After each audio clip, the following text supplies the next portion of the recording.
Just 2 rounds are left to play in the 2023 Racecraft Rallycross campaign, and now as we make our way into the desert, it's time to duel it out for the penultimate time in the campaign. Welcome along to RaceSpotTV, where we're bound to see some action here at the Phoenix Raceway. Our Junior Kanky party on hand, alongside with Joe Peak for all the action as RX2 begins the night. RX1 afterwards will, of course, take center stage. Joe, the championship's been short, been fast, been fun, but now, with just 2 rounds left to go, it's on Thanksgiving weekend that we get the drivers out of their Thanksgiving festivities and into the race cars to do battle. Yeah, hopefully not feeling too sluggish here, because this is a track that certainly will require some precision, as it's basically kind of a 2 fiddly bits on the end, and then you fly across the middle part of the track each way.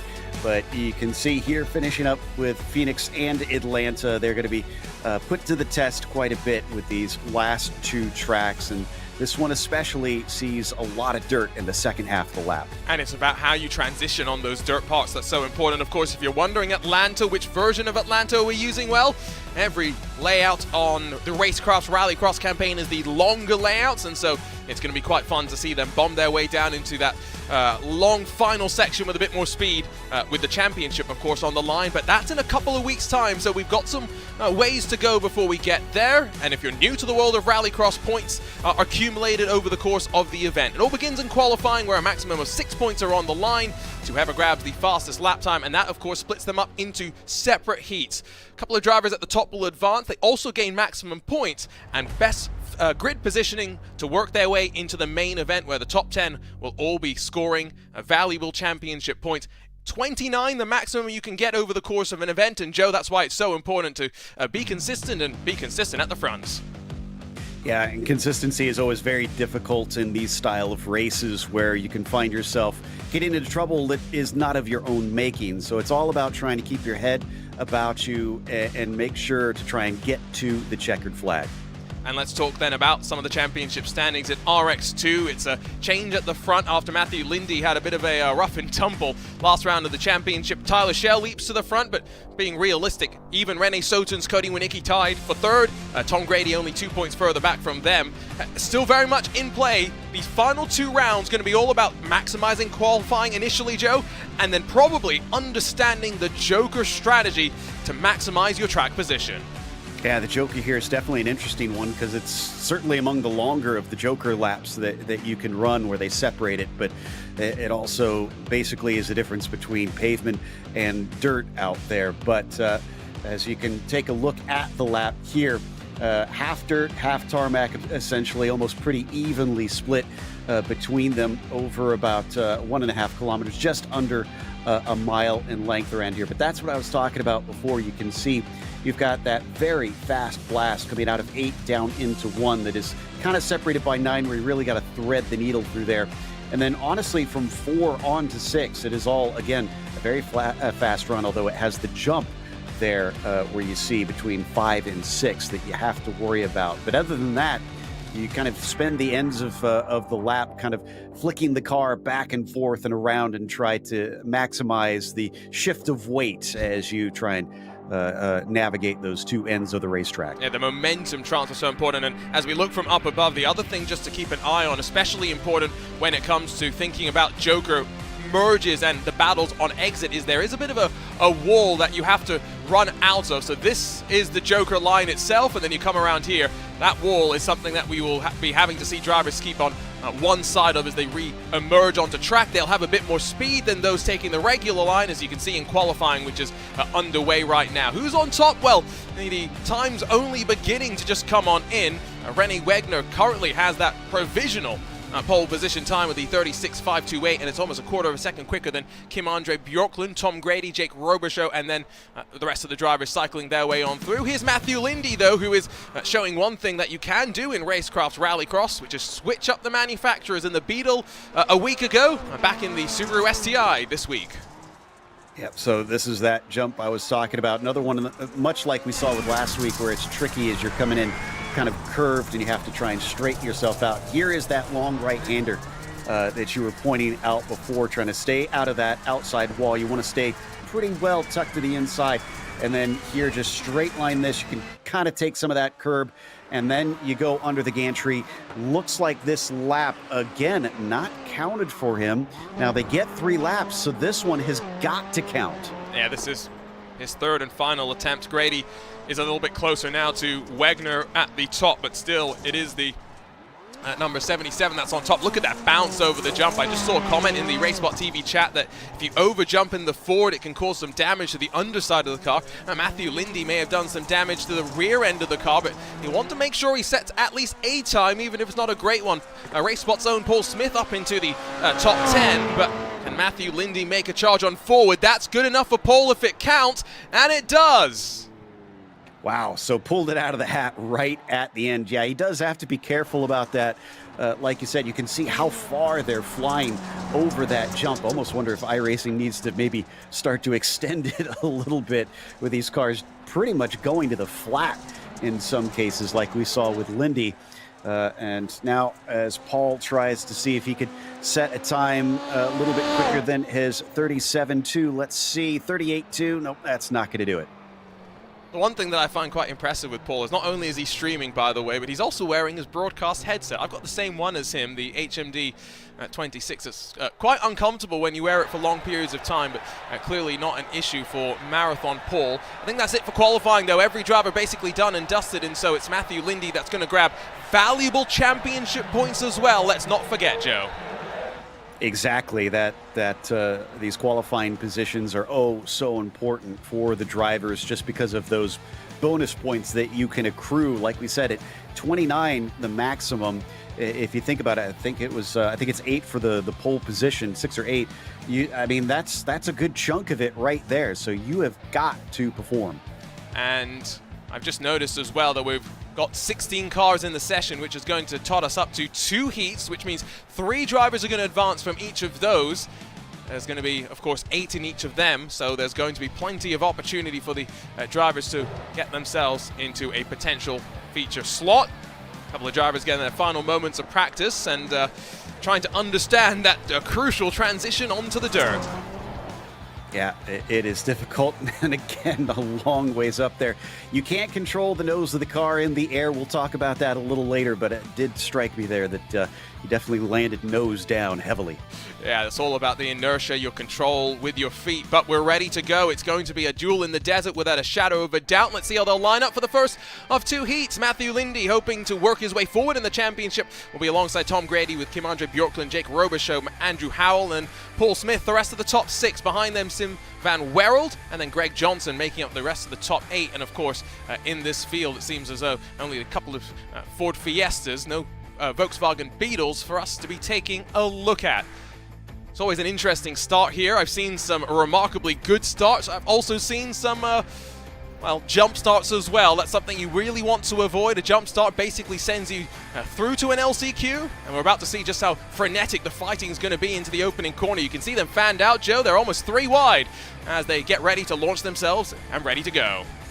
Yeah, that looks like the last one popped himself onto the grid, so I think we're about to get the lights. So, 2 rounds of the championship to go on Thanksgiving weekend. Who's got the most holiday cheer in their system?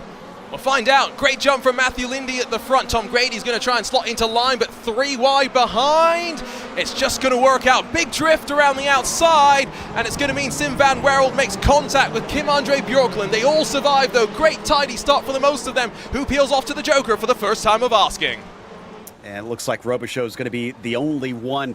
He's gotten very lucky, as I believe I saw him lurch a little bit, but he's hit the wall on his way in there. It is narrow through that Joker lap. This is a great look from up above, as you can see that Joker merge as well. Can Lindy hold on? It's about 2 or 3 seconds advantage.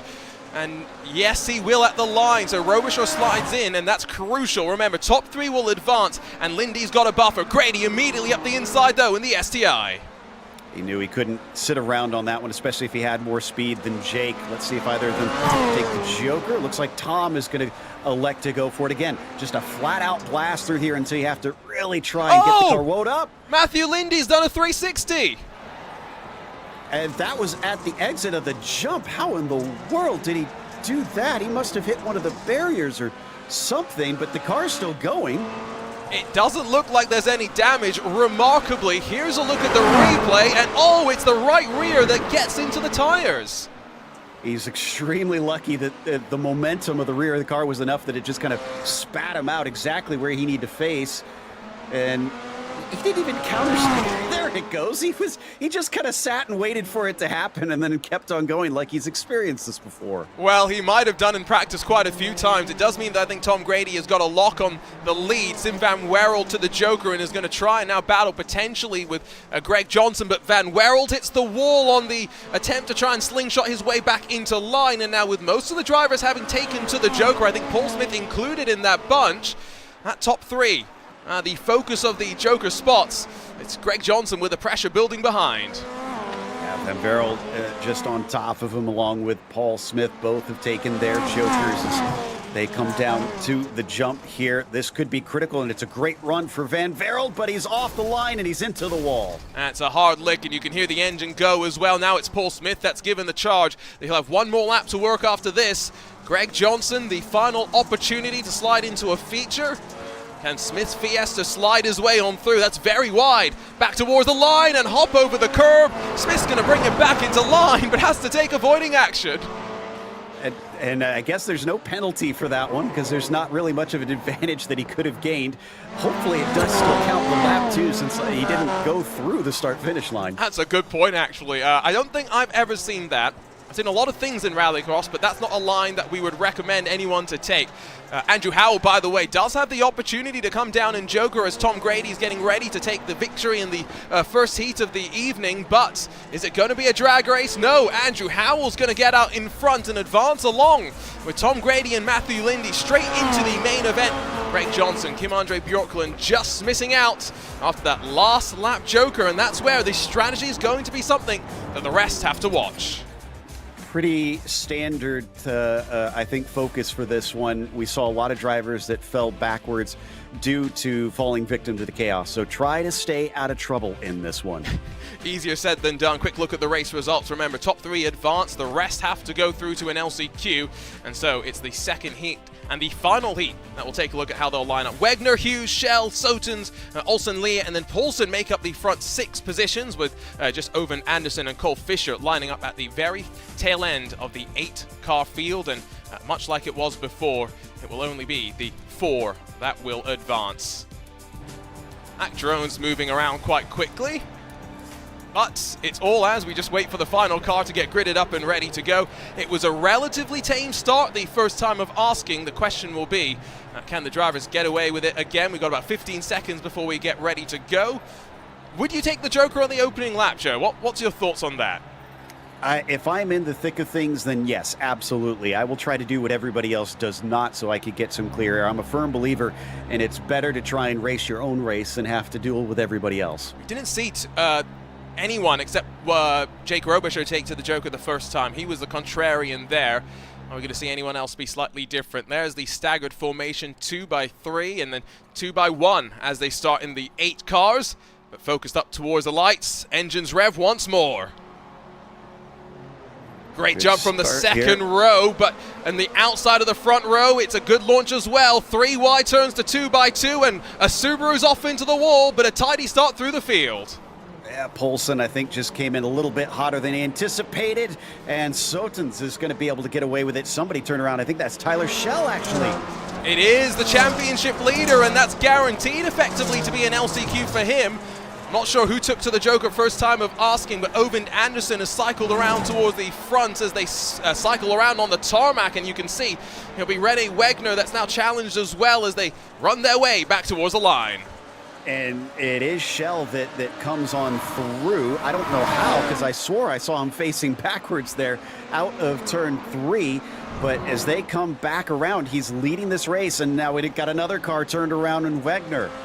And it's just been chaotic, and oh, it's not done. Oh, I don't even know how physics worked in that case, but Olsen Leah spat off the track as watch this Joker merge, because as Sotens, Schell, Owen Anderson, and Cole Fisher all battle for those crucial transfer spots. It's around the outside that we're going to see someone slide their way on through. That's Sotens that's now back on top.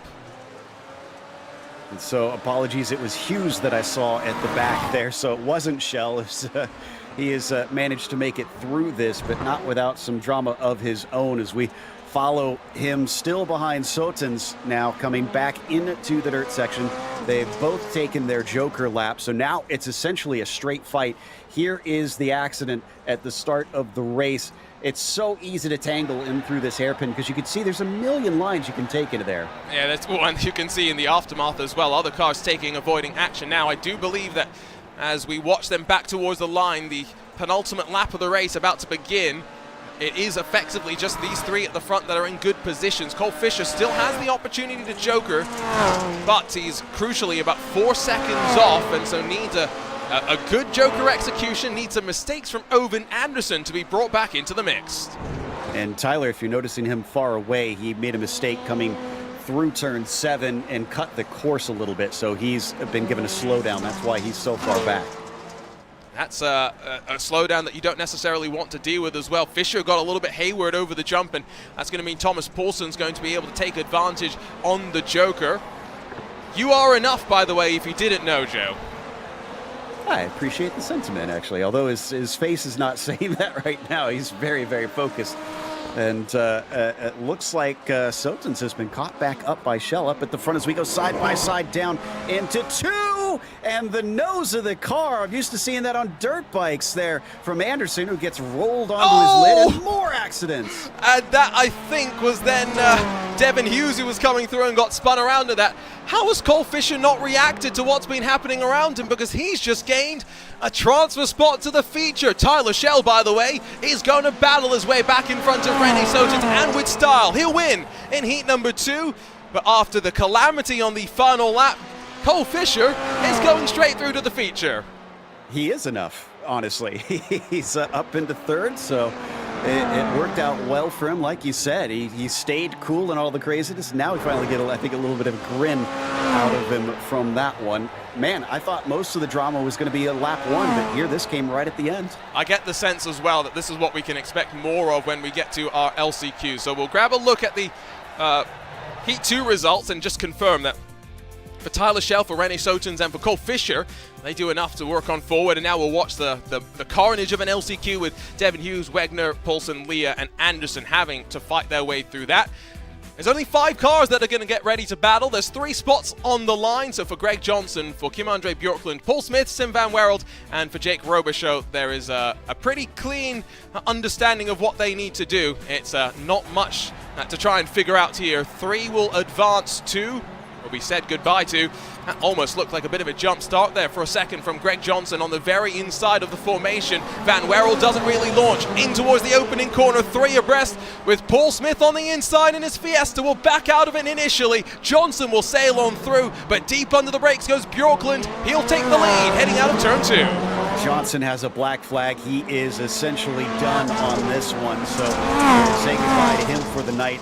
Bjorklund, though, my goodness, what a lead. That's exactly what you want in this situation. Now, will he come out behind Robichaux, who's going to be, again, the only one to take the Joker? And so I was right that it was a jump start. I'm glad my eyes didn't deceive me there, but that's heartbreaking for him. The question will be now for the rest of the 4. How will they fight? Back towards the line they go, and you'll see the left side illuminating gold for Robichaux having taken the Joker. Van Wereld's now down behind Paul Smith as they cycle through.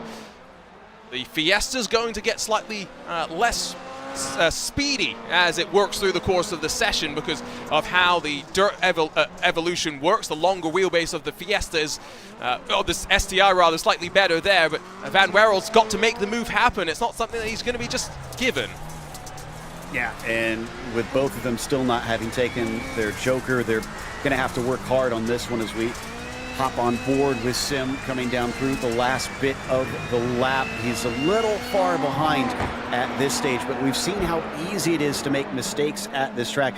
This first corner is actually quite difficult. You can charge hard into it, but remember, you're putting a lot of forces on the left front as you're trying to slow down. And with these spec tires as well, it's slightly different to what you would maybe expect as Van Wereld goes off in Jokers on the 3rd to third lap of the race, it means that Paul Smith will have the opportunity to respond, but has also the chance now to focus on just driving a couple of clean and consistent laps. Van Wereld is only about 7/10 off the back of Jake Robichaux as well, so there's every chance in the world that those two can fight. If the Joker delta is between 3.5 seconds, well, Paul Smith's in range of maybe even leapfrogging his way to second. Yeah, and Greg Johnson has exited the race, so he is officially out. It's only one driver that's going to be dropped from those who are left. Van Wereld taking a lot of that jump, just about hitting the barriers, and he's going to, look at this, is going to be side by side between Paul and Robichaux. This is a good opportunity, I think, for Smith to joker early and not worry about it on the final lap. You get a better run towards the line as you get the run on the tarmac, but here comes the response from Robichaux. If they fight and they make contact, Van Wereld's brought back into it, long way around in the battle of the Fiestas. Paul Smith doesn't hold on, Robichaux slides on through. Jake's been doing great in this one, but it's not over. This is the last lap. Expect Paul to try and see if he can send it, especially into the heavier braking zones. Still just this one final wrapping around right-hander to come, and as you see them clamber onto the curves, they're all trying to just gain maximum rotation through the corner. Not going to matter, I think, between them. Kim-Andre Bjorklund will lead in LCQ number 1. 3 drivers through to the main event. Robichaux and Smith in their Fiestas will advance, but Sim Van Wereld along with Greg Johnson are done for today and have just one more round of the championship left to try and fight in Atlanta in a few weeks' time. Let's run you down through the starting grid, though, for the second of the LCQs, because, again, 5 will enter, 3 will advance, and so Devin Hughes, Rene Wegner, Thomas Poulsen, Vergaard Olsen, Leah, and then Ovind Anderson have it all to do, and hopefully, Joe, no more jump starts for them to worry about. Yeah, it can be so easy to accidentally do that off of the green when the lights come up. You have to make sure that you don't take that as your signifier, as it looks like they're just coming up now here. Let's ride on board with Vergaard Olsen Leah for the start here and just experience what it's like for these drivers. Lights are building, engines will be revving, and away we go. Great jump with the 226 and instant contact with Devin Hughes. A rip-roaring launch though from Rene Wegner, who assaults his way down the inside of that battle for the lead. Bit of contact out of the corner, but it is Wegner that will run his way from the point. And a nice tidy line from Leah as well, just managing to scythe into an open spot, but going to be leading here at least on the regular lap. A couple took the Joker. This might actually give Leah a good bit of open space ahead if they can just stay ahead of those two behind. Now, I'm not sure. Oh, that's a little bit of an issue for Devin Hughes. I'm not sure what's exactly happened with Thomas Poulsen as his STI works to the line. In fact, here he goes. It was a glitch on the timing, in fact, that was slightly mixing me up with who was who. I think that was something we've had happen a couple of times here tonight. So Poulsen leads from Anderson, and now Olsen Leah's had an issue as well. Oh, after such a good start, facing the wrong way, they're out of turn 2. We've seen that a lot tonight, and I think this one, instead of being tipped around by another car, it was just a little too much curb. Just a little bit too much, but you've got to remember, no jump starts here. There's still all to play for if there's any other mistakes on track, as you see them just riding that curb, trying to get some rotation on the car. 2 laps now complete for these drivers as Wegner comes across the line with Devin Hughes just in front of, just behind him, I should say. Hughes has already jokered, Wegner is not. If I'm the 77, I take to the Joker. I get rid of that distraction in my rearview mirror. Absolutely, and it looks like Wegner's going to take your advice, so the 77 diving through here, and onto the dirt they go, now trying to get the car lined up. You really want to line up this exit because, what?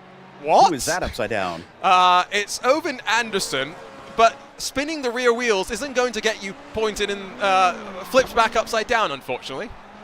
I've done that so many times here, honestly, coming over that jump, but not usually quite in that fashion, as I think they just almost like they were going over there slow or something, and then kind of ran along the edge, and the car is just not meant to ride like that. Yeah, there it goes. Just a little bit too wide on entry, and it shows the precision that you need. And let's not forget that we've only had a maximum of 8 cars on the grid so far. By the time that, Joe, we get to the main event, we're going to stick 12 and launch them down into turn number 1. Which, as we've seen, is really a frightening prospect for a lot of drivers. But Poulsen, I mean, he's getting some practice alone here on this last lap. Look at the gap he's pulled over Rene. It just been a fantastic race from the 49 here for this last chance qualifier. I wasn't sure, but I do think this is Thomas Poulsen in virtual reality. He put himself in Zoom as TP, so I think that probably tracked. Can also note the gearing. He's in 4th, 5th gear. You would think maybe he'd go down a couple of gears, but no, you just want to try and minimize your wheel spin, maximize your traction, and that's the way these drivers drive these cars. Poulsen does enough, though, to advance. Wegner close in pursuit at the end of the day, though. In that number 77, it will be Devin Hughes, the final driver to work his way into the main event. We'll say goodbye to Vergaard, Olsen, Leah, and to, well, Owen Anderson, who has finally got the message and returned to the pit lane. And I wasn't looking at the gearing of Poulsen so much as the gear. I couldn't believe how many trophies he had surrounding him. It's not bad, is it? Let's go quickly look at those race results from the second of the LCQs, and then we can go maybe take a look at the wall of drivers that we've got here today.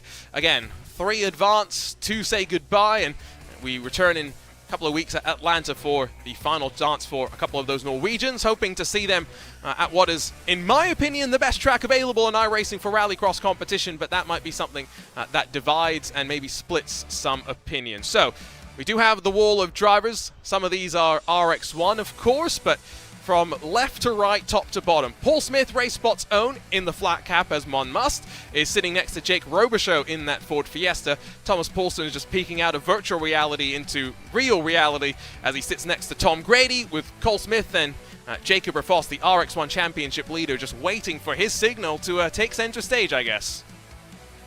Exactly, and with so few cars lost in this feature, this is going to be interesting. Might have a few drivers that have opportunities they wouldn't normally have here in RX2, probably trying to take advantage of a great chance to get a lot more points. Remember, you get points for each race that you do between the heats and into the feature. So this means that if you're not normally in the feature, you suddenly got a whole lot more in front of you. And just remember, these are the points as they entered the night. So Tyler Schell had a 6-point lead over Matthew Lindy, but the points in qualifying instantly saw Matthew Lindy gain 6 points back. So that's how important collecting points over the course of the event is. There's a reminder of the format as well. 15 points going the way of the main event winner. It's also 10 laps on deck rather than the 5 laps that we've seen so far as these RX2 drivers battle with their fixed setup competition. And of course, these drivers are given a little bit more leeway when it comes to contact than their RX1 counterparts. It's an 8x incident limit rather than a 6x, but everything else basically the same in terms of that race analysis. Final moments of practice, final moments for those that have been waiting on since those heats to dial themselves back in towards the condition of the track, and now it's onto the grid they go. It's ready for action. It will be Tom Grady alongside Tyler Schell on the front row, but Matthew Lindy, Rennie Sotens, and Andrew Howell line up behind them with all the championship heavy hitters involved in the thick of things. Cole Fisher will line up in 6th after sneaking his way on through with Kim-Andre Bjorklund. Thomas Poulsen, Jake Robichaux, Rennie Wegner, Paul Smith, and Devin Hughes all doing enough to scamper their way on through from one of their LCQs. And of course, now, that grid of 12 visually represented. It looks angry. It looks ready to go. Remember, 10 laps of action. It's also 2 times the race distance, Joe, that we've seen so far today. Exactly. So you got to manage those tires, especially on the paved portions where they're going to get chewed up by that harder compound. I think we're just waiting now for the clock to tick on down, and this is always a nervy moment as well for the drivers as they sit and they wait. Hoping no jump starts, of course, because as we talked about with Greg Johnson, a jump start here, you're finishing at the back no matter what you do, and only the top 10 will end up scoring points. Grady, Schell, Lindy, Sotens, Howell. The top 5 are now just waiting for those lights to begin to build and the engines to rev. It's a bit of a long hold, isn't it, Joe? Yeah, I was just noticing that myself, and there we go. Now we got the lights up. So here we go. The Jewel in the Desert, RX2, gets ready to battle for the penultimate time in 2023. And on Thanksgiving weekend, from nowhere on the outside of the front row, a disappointing start and instantly swarmed and contact. Howell and Schell ran into the wall hard. Matthew Lindy gets involved in some drama through the second corner, but it's going to be Tom Grady in the Legion Speed Sports 535 that will lead from the front and not take to the Joker as plenty others do. Whoa, but look at the jump and into the barrier. It has been just a chaotic start, even by the standards of this series.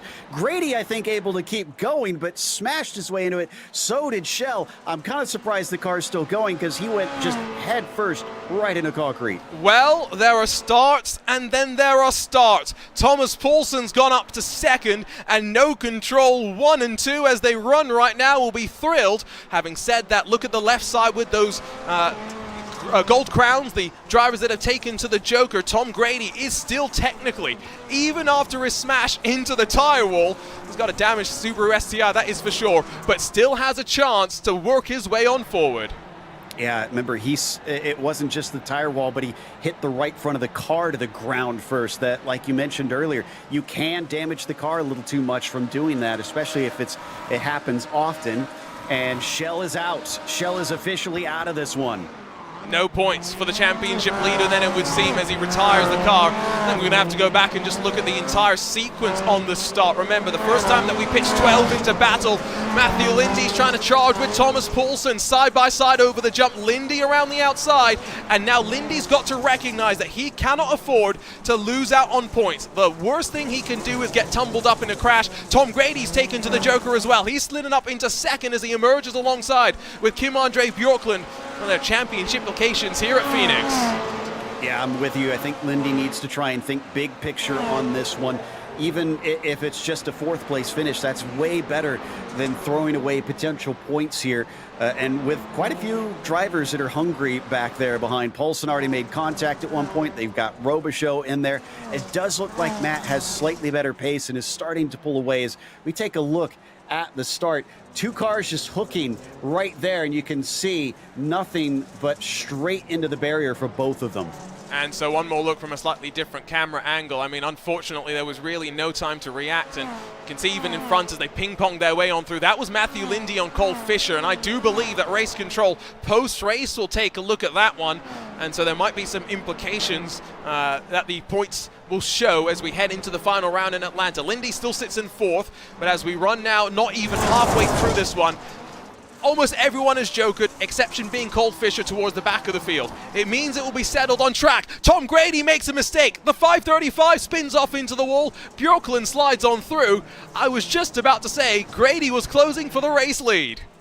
He was doing really well up to that point, but it was a self-made error, unfortunately. Into the wall he goes as they are all over the place coming through the final little S's here at the end of the lap. We still got quite a few laps left to go on this one on top of things. Yeah, I think some of them forgot that we doubled the race distance, and they have beaten up race cars and probably some damaged steering arms as well, so I'm not sure how comfortable the cars are going to be to handle necessarily, but that's their problem, unfortunately, not mine. They're putting some great entertainment on, and we'll have a battle for the lead here as Sotens is challenged by Bjorklund. Robichaux slides down the order as well as they rough and tumble back in the pack and almost three wide.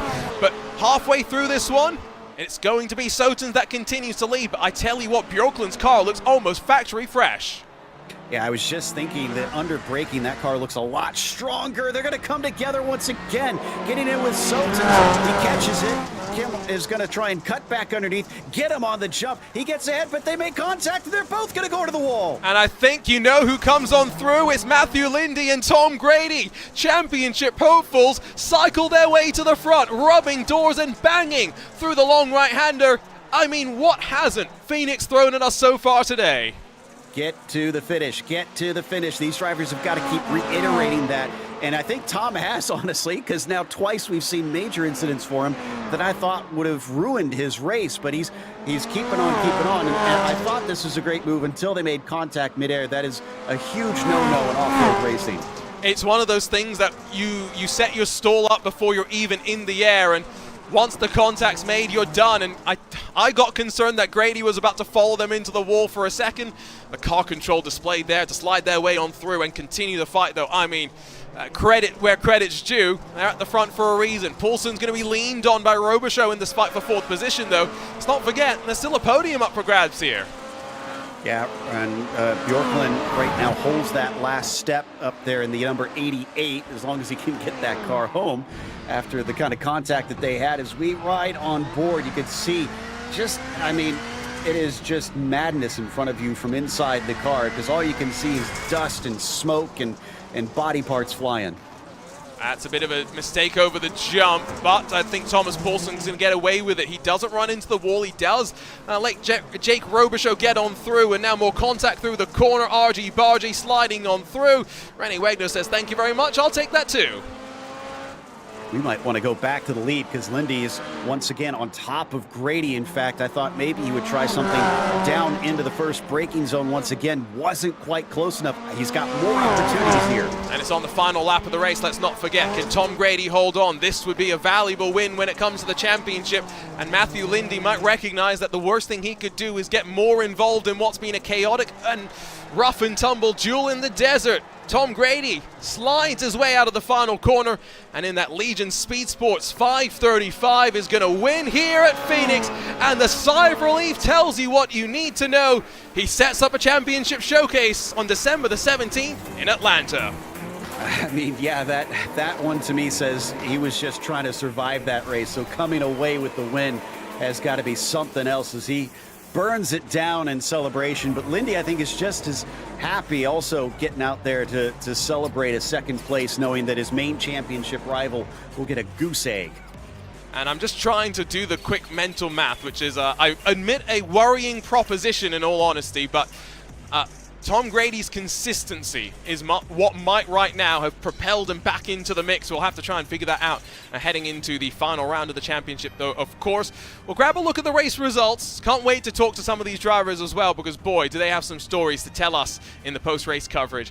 Grady 1 second clear at the end. It wasn't a large margin of victory, but it's all that he needed.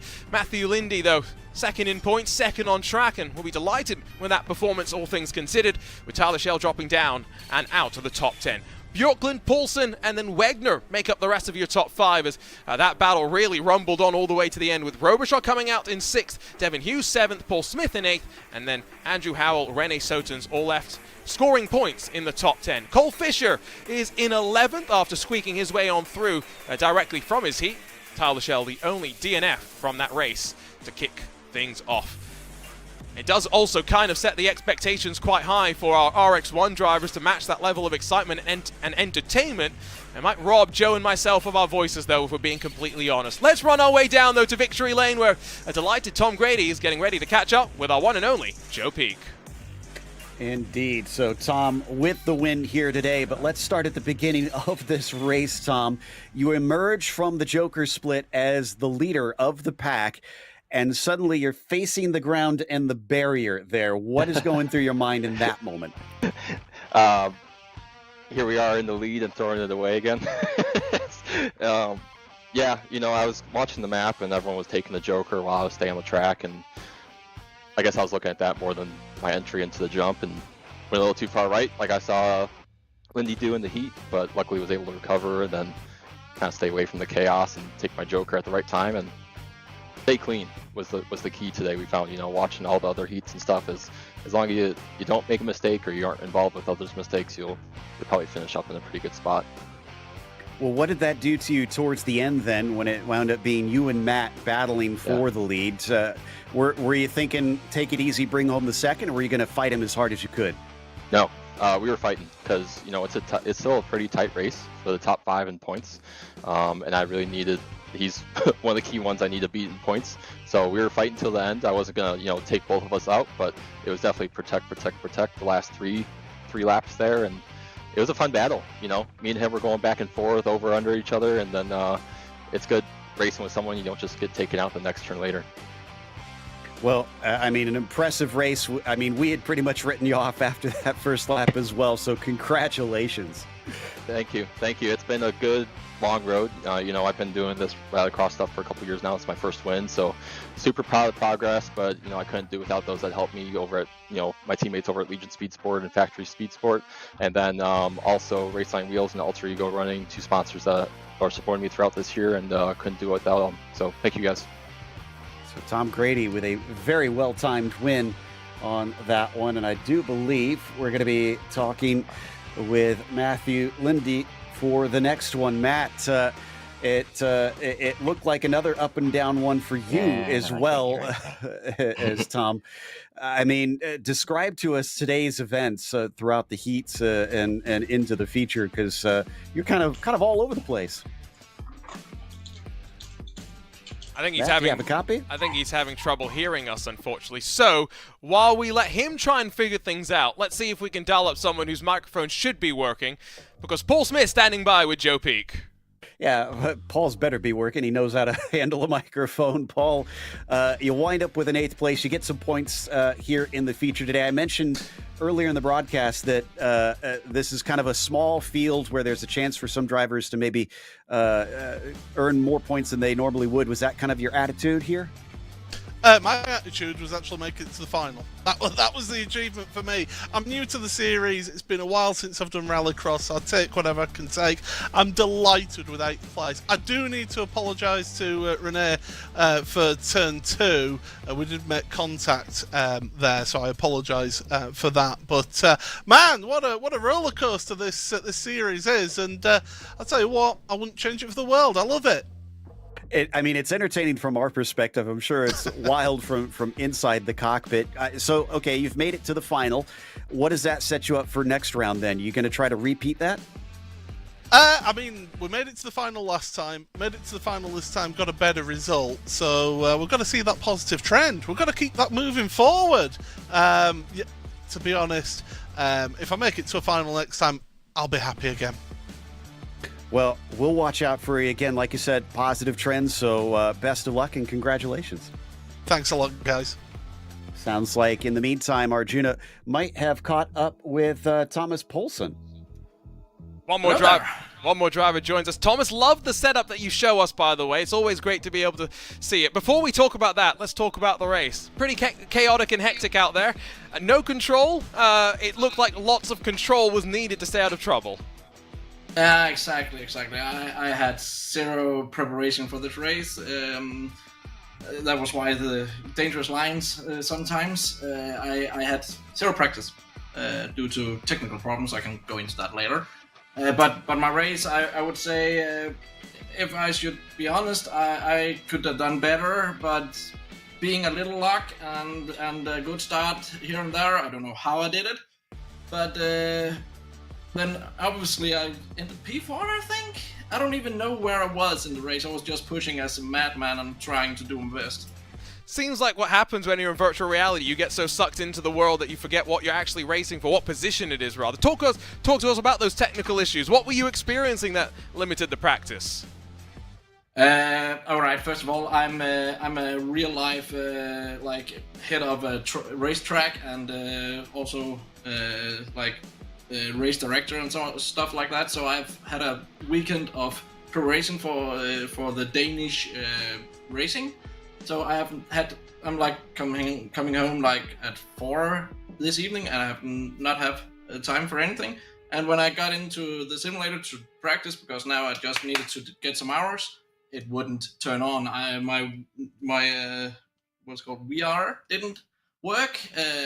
All of webcams, everything didn't work. I need to do a lot of wiring, so my place is a mess right now in wires all over the place.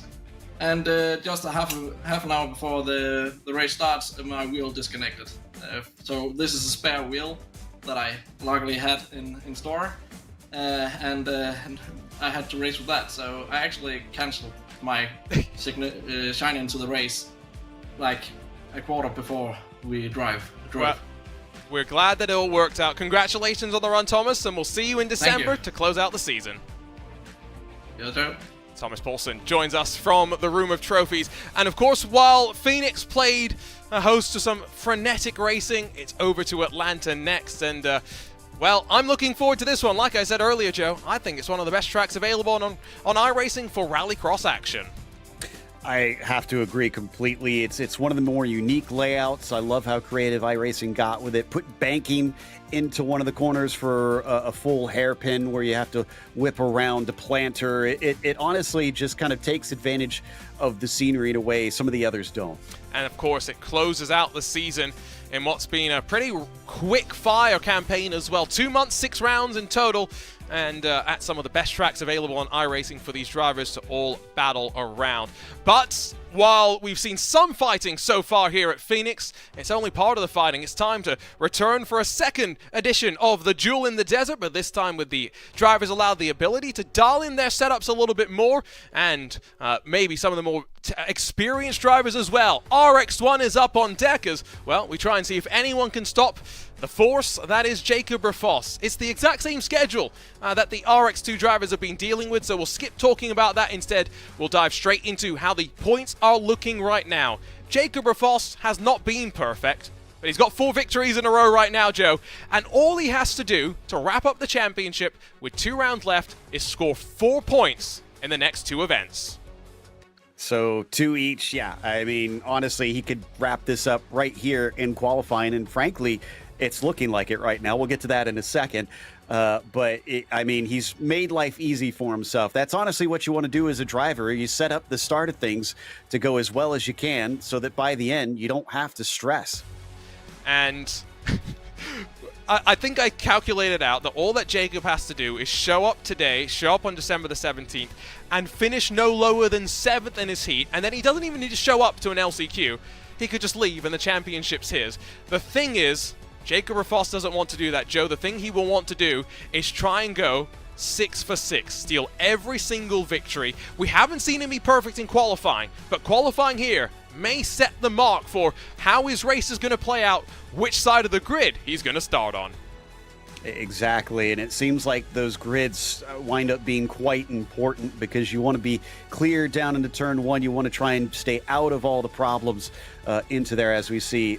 Well, turn 2 really is the first braking zone there that you got to watch out for, and the jump is the other big thing, I think, in this one that is between 5 and 6 as we look at the map. Russell Peterson, in fact, in qualifying, just rolled onto his lid on his 3rd lap, so he wasn't able to complete that one.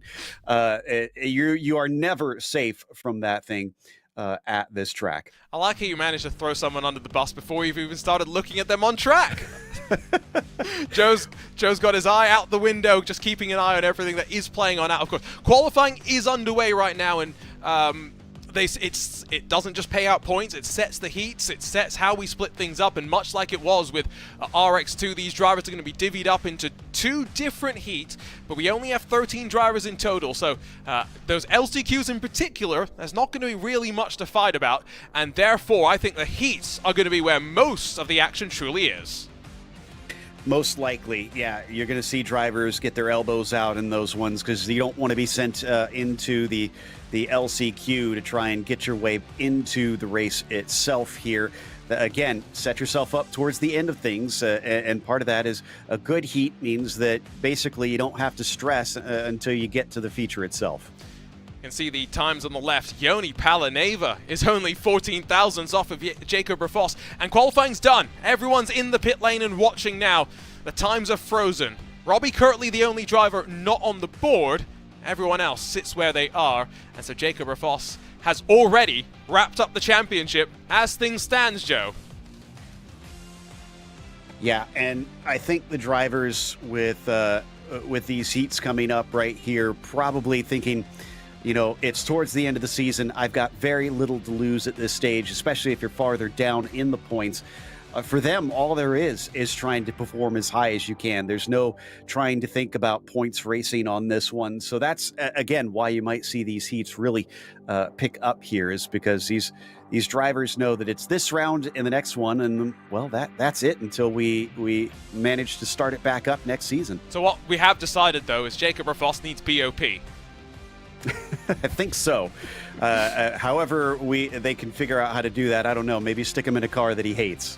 How about we stick him in the? Don't we have a light rallycross car? What's it called? The Beetle Light. Class. There we go. I like it. Proper BOP. Anyway, Jacob Rafos says, not right now. I'm still in my Subaru, and I'm on top in qualifying alongside with Josh Fox, though, on that front row. Yuka Pakula, Josh Edmondson, and Zach Blanche will line up behind them with Maciek Sachaki in 6th, and then Robbie Kirtley at the back of the 7-car grid in that no control 024. And of course, we've seen 7 cars. We've seen 8 cars in some of the heats. It's not like, though, when you get 12 in the main event, because let's be real, that was the most chaotic race that we saw through the entirety of RX2 today. It was. So this is only going to be a small taste of what we'll experience when we get to the finish, but this will up it because the tiniest mistakes are going to send you flying here from what we've seen, and these drivers are going to be up against the limit out on track. Yeah, we've got 3 World Championship licenses, excuse me, in the field with Rafos, Fox, and Edmondson, of course, competing in the iRacing Off-Road Championship Series, but only a couple of the drivers, Rafos and Fox, have experience at this track in the iRacing Rallycross World Championship. See how it goes. We've seen some false starts here in RX2. We've seen it in the iRacing Rallycross World Championship. Can these drivers get away cleanly? It's a good jump from the front from Jacob Rafos, who peels off into the opening corner. Fox challenge up the inside. Half spin behind as we peel our way down in through turn number 2.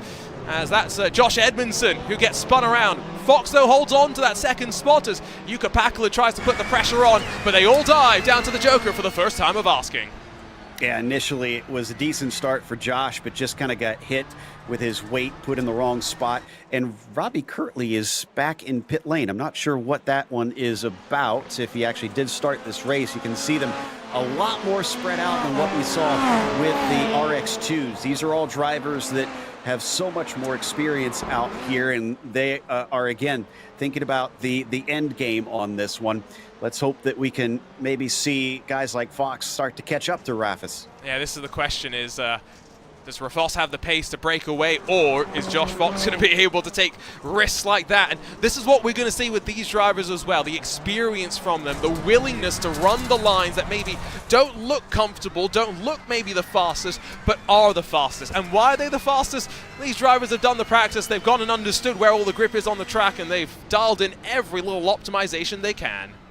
And I found out what happened to Kirtley. He had a technical issue with the sim, unfortunately, so his race was over before it even started. He didn't even get to accelerate off the line. Look at how close they get to that wall on the inside, and then they got to watch out for that bounce off of the end of the jump there, taking a lot of that inside curb on their way into turn 7, try to keep it tucked in all the way through the dirt to try and straight line their way through here. Can see, though, that Rafos is not being allowed to run away. The pressure is very much being kept on, at least for the time being. The question will really be how long it lasts for. Jacob Rafos had his zoom on. We saw that in RX2, if you remember. He's turned it off mid-race. He's able to focus on doing that while driving as well. I'm impressed by the ability of these drivers to multitask, although, you know, those stories they used to say of Michael Schumacher, I guess we shouldn't be entirely surprised. Yeah, exactly. I don't know how some of these people manage to do that or type messages on the keyboard as they're driving and things like that. But Fox is trying to keep him company, but I mean, it does look like he's fallen back a little bit here as we've reached the final lap. It's almost up to a second between them. And for Josh Fox, the risk here is finishing second. We'll actually see him start in third in the main event, the outside of the front row. I'm not sure how comfortable that would be. He didn't get a great launch, all things considered. It's bad enough being too wide, or rather, getting myself all confused, to start on the inside. That's actually a great place to be. I'd want to probably start actually back in second if I'm Josh Fox. So, you know what? Let's finish as it is. It'll be Rafos and Fox 1 and 2, and then a ways away from Jukka Pakala, who will be the final car advancing on forward. There's a battle behind as Tachaki has to watch out for Zach Blanche, who launches himself over the curb, but finishes in fourth, depriving the 36 of a better starting spot in the LCQ. Yeah, and Maciek was trying to line him up, and he actually had better speed. Ironically, it was the fact that the car in front of him had hit the curb and slowed down there in that situation.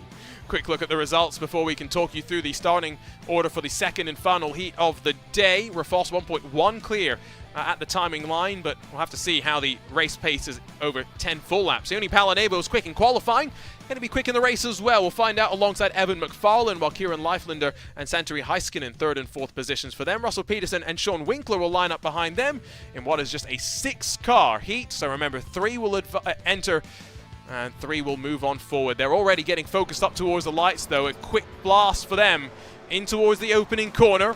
It's Palaneva and McFarlane splitting that front row between the two of them in a field dominated by the Subaru STIs. Good jump from the outside as McFarlane tries to look the long way around into turn number 2. Oh, and a little bit of an early turn in from Peterson meant that he had to bail out of it, and he slapped the outside wall. I think he'll get away with it. We've seen a lot worse, and cars continue on here, but once again, most everybody seems interested in trying to take this Joker as early as they can. It seems as though in RX2, people wanted to try and save their Joker. In RX1, they want to try and take the Joker as early as possible. Almost kind of heard a yoink of the handbrake there. I'm not entirely sure that's what it was, but Palineva will lead from McFarlane and Heiskanen at the line. Leiflander, Peterson, and Winkler, the 3 drivers yet to have taken to the Joker. They have now got 4 laps with which to do so. It's entirely up to them. It's about 3.5 seconds quicker, depending on how accurate they are. I wonder if this is a case of the drivers thinking about those tires once again. If you go early, there's still much more grip in these tires. And again, it's mostly pavement through that Joker lap. So they're probably trying to use the best they could out of them. These are not comfortable tires sometimes to drive. They do require a very specific driving style. Leiflander has Joker and come out in front of Heiskanen, so he slotted his way on in. Winkler and Peterson aren't necessarily in the delta that they need to be able to close, so it's 4 for 3 in terms of drivers for spots. And with 3 laps still left to go, it's going to be about execution, you'd have to say, on the jump. Track starting to evolve as well. You can see the dirt start to move around. Oh, but back behind them, Leiflander hit the wall. He gets turned completely, and that means that Heiskanen now gets to inherit third. And he's still trying to rotate that car around and hopefully not damaged on any of the steering or anything like that. Just here's the look from up above, and a great aerial shot just gets the jump wrong, and the right side digs into the tire wall and fortunately spins itself around. It's one of those things where you have to do that because you need to be on the right-hand side to maximize both the exit and the entry to the next corner. But obviously, it puts you perilously close to those tire barriers on the exit. So the drivers need to kind of really risk versus reward that one and evaluate how close they dare. On board with Evan McFarlane, who's getting the windshield wiper going. And the thing that's always fun with him, someone that takes plenty of photos for the series as well as we scamper on to what is the final lap of the race, is see how up in the seat he is. I believe he actually has an office chair, which implies a wheel then mounted to the desk, but he's all over it. He's as connected to the car as you can get. Yeah, I love to see that. And I mean, look at it. There's that sim racer lean as well. That helps get you, I don't know, 2-3 tenths per lap. I mean, he closed up on Palineva in the closing stages as well, so an indication that maybe leaning does bring you some speed, but not enough to pit Palineva. You see them run that slightly alternate line, trying to dig 2 tires into that pseudo-tarmac. Palineva advances with McFarlane in tow. Santeri Heiskanen took advantage of the mistake from Kieran Leiflander, while Sean Winkler and Russell Peterson unfortunately were battling it out towards the back and find themselves destined for an LCQ spot. And now the heats are done. It's the final chances for some of these drivers to advance their way on forward. We'll grab a look at the Heat 2 results, and then we can take you through the starting lineup for what is going to be just one larger LCQ, given the numbers that we have. So Palineva, McFarlane, Heiskanen through, and watching for the chaos and the carnage that is sure to be the 7-car grid, where 6 are going to advance from here. And because I think Robbie Kirtley still has his issues, they're fighting for starting grid positions in the main event. Zach Blanche, Kieran Leiflander, Maciek Sachaki, Sean Winkler, Josh Edmondson, and Russell Peterson, the 6 cars that we expect to drive. And Robbie Kirtley, as Joe reported on earlier, may have some technical issues, although I am seeing him, Joe, gridded up and getting ready to go. Yeah, he just popped himself out there, so I don't blame him. You might as well give it a try.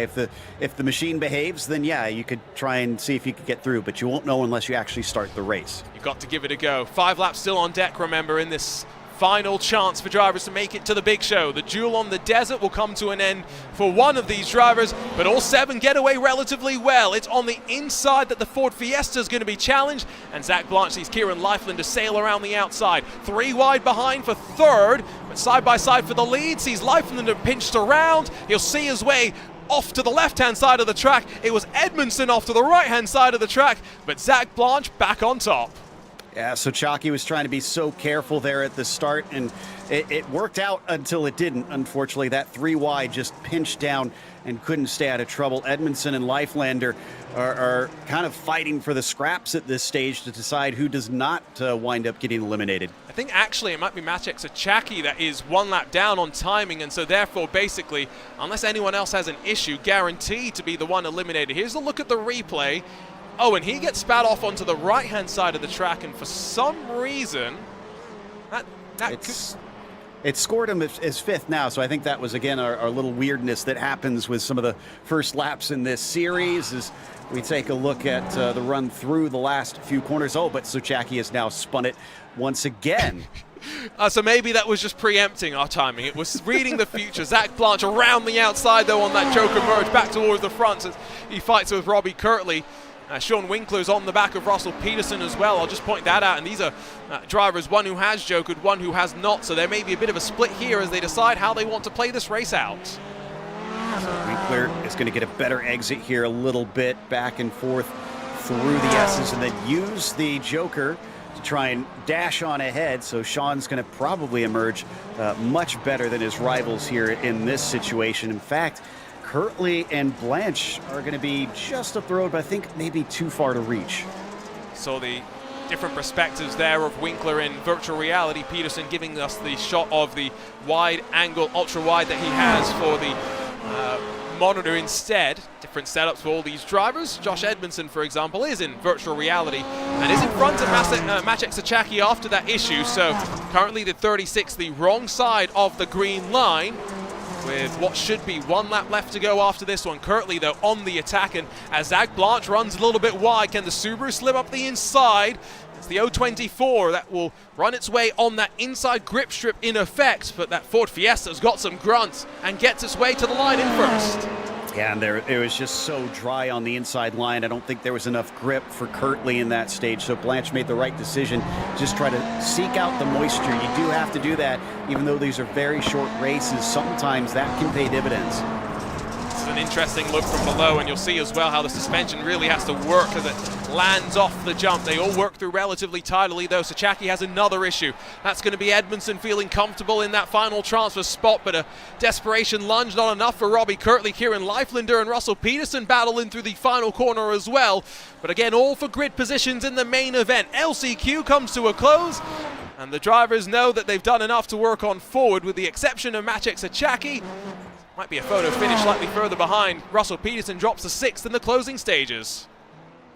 Yeah, just couldn't keep the pace up in comparison to Edmondson. Bit of a miserable one for Sochacki, but he kind of knew that was going to be the case, that you just had to avoid being last going in, and unfortunately failed that bar. It was multiple issues as well that caught him out, and so we look at those race results. 2 laps down, unfortunately. Fastest lap for Kieran Leiflander. Maybe that will give him a bit of confidence going into the main event as we get ready to go for the penultimate time this season. It's already been an interesting evening of entertainment. Let's not forget, as we take a look at the Racecraft race analysis for these RX1 drivers, that they have a slightly lower incident limit with which to work, even if the race distances are the same as RX2. They do have open setups as well to play their part. But we saw the RX2 main event be the most chaotic event of the evening so far, and Joe, I get the sense that's going to be the case for RX1 as well. Yeah, this has been, I mean, in comparison to RX2, a little bit more pedestrian, although the last race definitely had its own share of dramas there, especially at the start. But you're right, this is where the most points get handed out, so this is where it's important. And those that are chasing on Rafis are likely going to try and be aggressive at the beginning. They know he's practically got this championship wrapped up. In fact, I think he did wrap it up in qualifying here. So, I mean, why not go for it? Why not try something to see if you can at least get track position over him? Yeah, as far as I could calculate, championship was wrapped up in qualifying. So right now, it's just 2 races left to go, and 2 races for the rest of the field to try and make sure that, as that's not a... well, I tell you what, nailed the landing at least, still ended up on all 4s. But we want to try and make sure, speaking of 4s, that Jacob Rafost, who is currently 4 for 4, doesn't continue that streak and get an unblemished season when it comes to victories. It would be nice to have a new name in victory lane. Yeah, that's the other thing is you don't want him to have that psychological advantage, not only for the last race, but for next season as well, to know that he basically stomped on everybody. Was it 6 or 7 wins of 10 rounds in the first campaign of 2023. I've already forgotten, but it was dominant there. It's been dominant so far, and well, we'll see if Jacob Rafos can continue that form as they get ready to go for the main event. Yoni Palaneva will be alongside on the front row with Josh Fox, Evan McFarlane, and Jukka Pakala going to be 3 wide behind them on the second row. Santeri Heiskanen lines up then in 6th position. Zach Blanche, Robbie Kirtley, Sean Winkler, Kieran Leiflinder, Josh Edmondson, and Russell Peterson, the rest of the drivers who are getting gridded up and focused on the action ahead. And we can take a look in at some of those drivers as well as they get focused up towards their attention. 2 drivers in virtual reality, 2 drivers running with the monitors, different setups, same levels of speed as we wait for the drivers to get their marching instructions. Who comes out on top then, Joe? I'm throwing you under the bus. You know what? I'm gonna say Rafis. I mean, that is the easy pick, isn't it?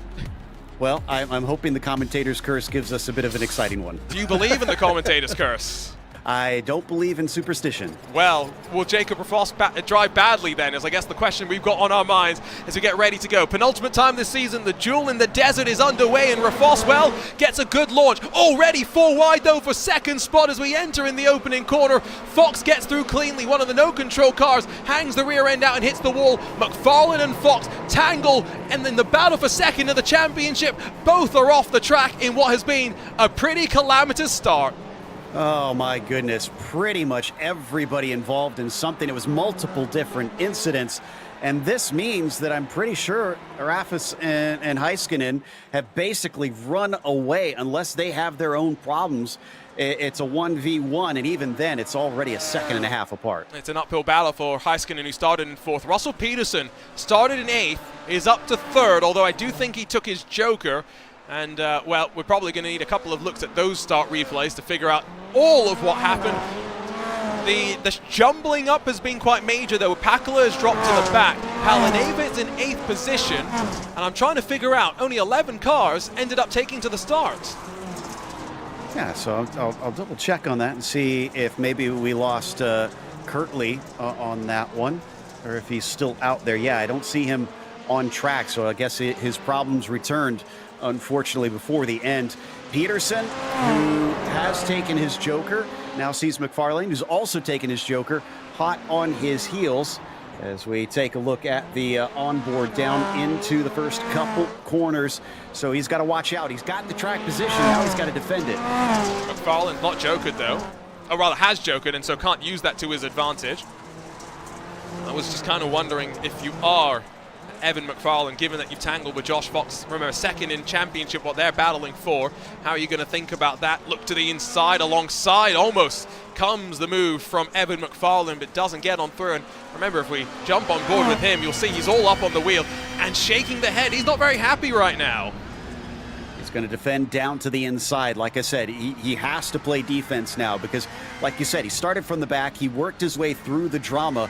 You've been gifted an opportunity, but you can't waste it. Yeah, he is doing everything right here. Just absolutely blocked the apex into there. And, well, I gotta say, that was good car control from Evan McFarlane to bring it back into line because it looked like it was going out of shape. It's going to be Josh Fox on the outside. The Williams Esports driver rejoins, and in front of Russell Peterson, an important joker as well because it releases him from that pressure. Fox back in front. Race Control will take a look at the opening lap without a shadow of a doubt, but McFarlane's going to have to make this happen, and happen soon. Massively impressed that Fox was able to come back that quickly and take the position. Look at how frustrating this has got to be for McFarlane. Peterson just keeping him at bay, but he went a little wide this time, chops him off. They're both going to come together, and that turns around McFarlane. McFarlane comes off the worst there. Peterson's on through. Blanche will take the freebie and be very, very happy for it. Let's take a look at the start then. Signal from up above, or the sequence from up above. So Fox dives up the inside of McFarlane, and I think it's fair to say there's about 3 feet between the two of them. Yeah, that one, unfortunately, a little bit of ghost contact, I fear. That happens sometimes. You got to make sure and give each other space. But watch in this, because that 59 car just basically finds a spot, tiptoes his way past everybody else. They all kind of fall by the side, but at the same time, there's a few moments where he had to get on the brakes, try and find a good opportunity. Look at that. Look at that. Rule number one of racing is stay out of trouble. Other than don't hit your teammate, is stay out of trouble. And Russell Peterson did exactly that. He's in fourth as a result. And Joe, I was commentating yesterday on the Ivor Endurance Series where Ryan Walker had to bring the car to a dead stop out of the inner loop at Watkins Glen because there were about 7 cars that had crashed in front of him. That car, because it had no damage, went on to win the race. That's the kind of mindset that we need to see sometimes more in the world of sim racing. Yeah, it's something I've kind of commented on in sim racing is the self-preservation goes away a little bit. You're very brave because you're not risking as much here in the virtual world. And often I do think it pays dividends, like you just pointed out, to just thinking, you know what? I should protect the car like I do have to pay for it. You know what? That might be something that I look into as a league organizer moving forward. Let me make my drivers have to pay for various different... whether we protest, that's something some top-level sim racing series have copied from Real World Motorsports, so maybe we start making them pay for when they get protested or when they appeal. I don't know. I wonder what Josh Edmondson, by the way, the organizer at Racecraft Rallycross, thinks of all of that, because as he is yet to joker, still has the chance to jump in front of Evan McFarlane in this sequence as he rides in virtual reality. It's going to be a busy afternoon for him reviewing not just RX1, but all of what happened in RX2 as well. No doubt. And Edmondson here sitting in 7th place has certainly got some work to do. It looks like the podium right now pretty well solid, even on lap 9 out of 10. Raffis and Heiskanen and Fox have just kind of scampered away with all the melee that happened there on lap 1. Just now waiting to see if that joker is taken as we cycle on to the final lap at the front. Such is the lead that Jacob Rafos has. 6 and a bit clear of Heiskanen, 3 then further clear of Josh Fox. And he's about to make it 5 for 5, and in 3 weeks' time has a chance to cap it off with a 100% record. It's been a remarkable campaign so far, Joe. Like we've said many times, I'm not shocked. I've watched him race over in the trucks. This is a guy that is brilliant on dirt. He gets better and better every time we see him. Already the champion, but now 5 for 5 in 2023 Season 2. Jacob Rafos wins once more and will burn it down in victory lane. Santeri Heiskanen should take a well-deserved bow as well for grabbing a 2nd place finish amongst the carnage here at the Phoenix Raceway. Fox in 3rd, Peterson in 4th. Edmondson will cycle up in terms to 5th after his joker, but ultimately a duel in the desert, more like a Royal Rumble in the desert, and a championship showdown for RX2. Yes, no such luck in RX1, where Jacob Rafos continues to be the target and the man to beat. And a big credit to Russell Peterson. From 12th to 4th position, a gain of 8 in this feature race to him. Again, he garnered a lot of that because of what happened there on lap 1, but he did what everybody else failed to do. He did exactly what he needed to do as well. He'll be thrilled with that. He's going to celebrate with some donuts as we grab our race results. And again, race control, we'll take a look and hand out some post-race penalties, but Jacob Rafos, no worries about him up towards the front. It's 7.5, the margin at the end to Santeri Heiskanen, with Fox, Peterson, Edmondson, Blanche, Winkler, and then Palin Neva all scored on the leading lap. Unfortunately, Evan McFarlane drops down to 9th in the rough and tumble. Kieran Leiflander 10th after a DNF technically for him after he returned to the pit lane with Jukka Pakala, and then Robbie Kirtley not seeing the end, unfortunately, and Robbie Kirtley not seeing the start either with the technical issue, rearing its head once again. So I believe that the young Jacob Rafos is standing by once again.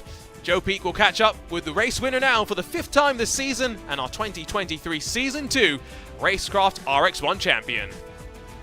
Indeed, Jacob. We're starting to talk and flirt with the idea of, could you win every single race this season? Are you thinking about that at all? Yeah, I'm thinking about it, but it's going to be hard, I think. Atlanta is my worst favorite track, and struggling there a bit from the past races that I've done there. But yeah, we'll give it our best for sure. I have to confess, we didn't show you a whole lot in that feature race. Were you aware at all of what unfolded behind you on lap 1. Yeah, I looked in my mirror to turn 1 and it looked chaotic for sure. Yeah, everybody else kind of died there, unfortunately, and you kind of ran away. I mean, what does that do for you in the race? Do you find yourself needing to try and keep focus when you find that you've got maybe a bit of a dull race in front of you, knowing you've got a huge advantage like that? Yeah, for sure. I mean, just running my own race and my own speed is always the best that I can possibly get, and just race my own up here, and yeah, that's basically just it. Well, we'll watch out for you when we head to Atlanta. I know you said that you don't particularly like that one, but, well, maybe that'll give us some excitement for the battle for the win. Yeah, thank you. And I'd like to give a shout out to Sim Magic, Nickel Racing, and Sim Racing Eyes, and we got a Nitro Circus Sim Racing team, and yeah, all you guys for commentating and stuff. Jacob Raffis, our winner here today, yet again, Arjuna, and I believe looks like we've also got Josh Fox here. Indeed we do. Josh joins us now, grabs the podium, but Josh, let's talk about it. Fight for second with Evan McFarlane in the points. It was a fight into the opening corner in that feature as well, and well, the iRacing gods didn't necessarily smile on the both of you. Yeah, I feel a bit bad about getting into Evan there, and maybe there was a slight bit of net code too, but anyway, I was a bit behind, and I knew that there was one other person tucked up kind of behind me, so just tried to run it deep, not to, get rear-ended and something like that, and yeah, just kind of funneled in there. Classic turn 1 Phoenix, so apologies to Evan for that. Definitely don't want to see that. You say classic turn 1 Phoenix. You've seen your fair share of race starts here, but we head over to Atlanta to close out the season in a couple of weeks' time. What should we expect when we make our way over there? You've seen your fair share of races at Atlanta too, but fortunately, we're using the long layout, not the short layout, so at least starts aren't going to be so much of a concern.